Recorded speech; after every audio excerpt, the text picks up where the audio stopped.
Well, Philip Calvert, you look well. You really look well. How's Malta? Bloody sight warmer than this place. How are you? You look very smart. Must give you good clothing allowance and intelligence.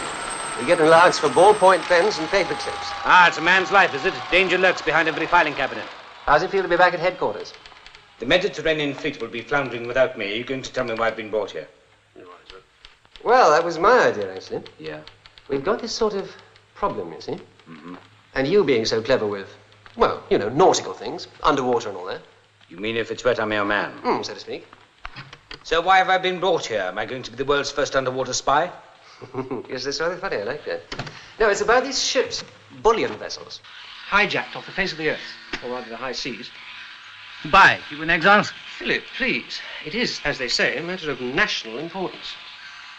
Well, I shouldn't think the nation gives a damn. It's not their gold. Same story each time. Crews put ashore in some deserted place in Ireland, then released a few days later, by which time ships, of course, taken to God knows where. Uh-huh.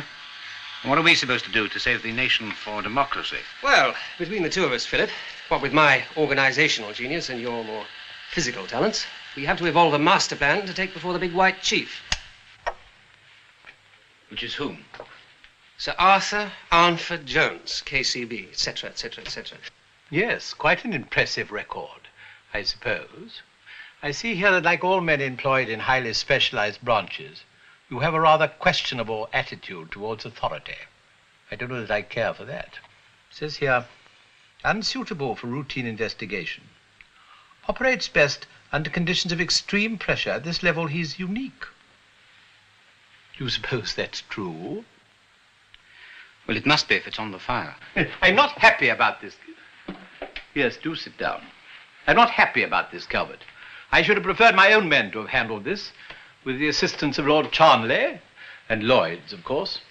As it is, I have everybody breathing down my neck. The Admiralty, the government, the Americans, and the insurance assessors. Grubby little men with gabardine raincoats and dandruff. Well, I don't have dandruff, sir, if it's any consolation. But I don't think you need demonstrate your questionable attitude to authority quite so early. Well, now, what have you and Mr. Hunslet, sir. Hunslet.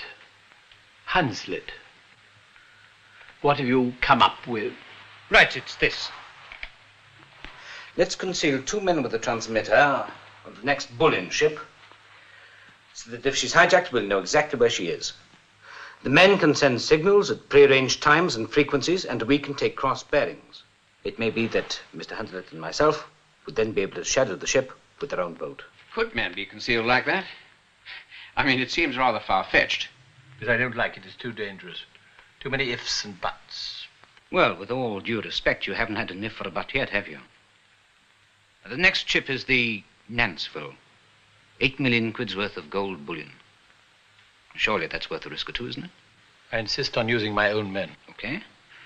I met them last night. They should be able to take care of themselves. They're excellent men. They could certainly look after themselves. Show them in, Mr. Hunslet.